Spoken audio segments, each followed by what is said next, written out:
Derecho a la memoria histórica. Podemos definir a la memoria histórica como medio para esclarecimiento de los sucesos violentos, la dignificación de las voces de las víctimas y la construcción de una paz sostenible en los territorios,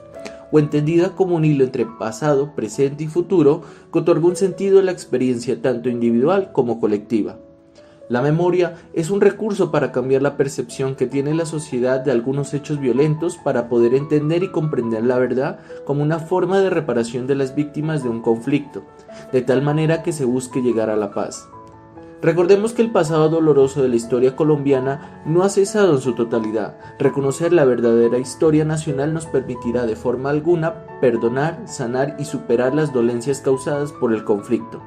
Además, se trata de evitar de no caer en un ciclo interminable, donde se hace alusivo el viejo refrán de que un pueblo que no conoce su historia está condenado a repetirla, algunas veces como comedia y otras como tragedia.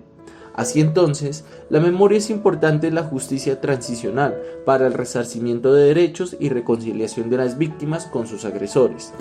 En ese sentido, los pronunciamientos de las altas cortes colombianas, como por ejemplo la Corte Constitucional, ha tenido relación con la Corte Interamericana de Derechos Humanos, señalando que el derecho a la memoria tiene dos aspectos.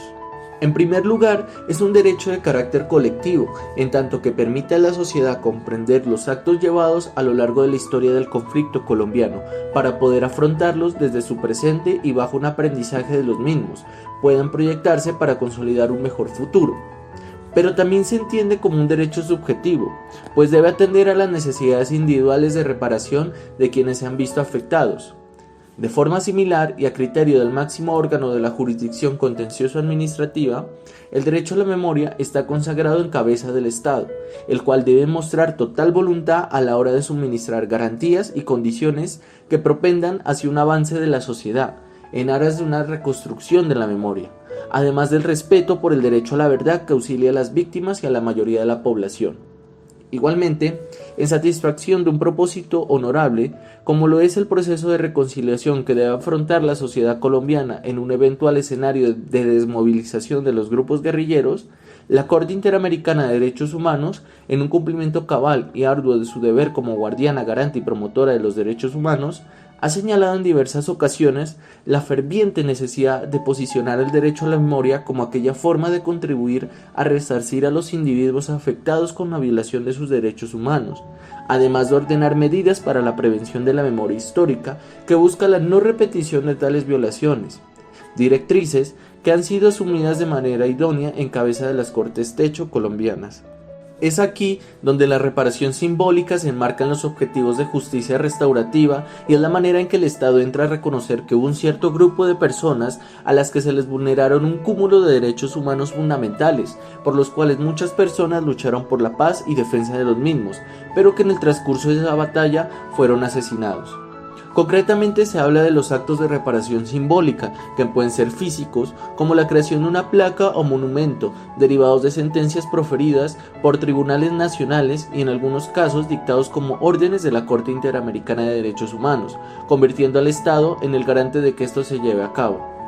El trabajo de dar a conocer la verdad se refleja en obras realizadas por víctimas del conflicto, entre ellos están los indígenas, campesinos, población LGBTI y demás grupos vulnerables. Estas obras de construcción de memoria se han desarrollado con la ayuda de entidades como el Centro de Memoria Histórica y otras más cercanas a nosotros como la Casa de Memoria de Tumaco y la Costa Pacífica Nariñense. De ahí que existan otras propuestas colombianas como Abracitos NASA y Semillas contra la Guerra, que fue presentado por niños indígenas en el Cauca. Ojalá nos alcance la vida, propuesta que se presentó por adultos mayores que se hacen llamar viejos y viejas víctimas del conflicto armado. Ya en el ámbito de la literatura, la obra Reconciliación después del secuestro, como lo da a conocer el título de este escrito del sargento mayor José Libardo Forero Carrero. También en el sector cultural encontramos el evento denominado Memoria del Reinado Trans de Río Tuluní, una actividad sin duda alguna novedosa a la memoria, que se desarrolla aún en la actualidad y que resalta a la mujer trans como símbolo de arte y cultura para vencer ese pensamiento retrógrado. Estos ejemplares son solo algunos de los miles que existen en materia de memoria histórica colombiana. En conclusión, el derecho a la memoria deja como resultado un efecto sanador y reparador que posteriormente ayude al reconocimiento y dignificación de las víctimas.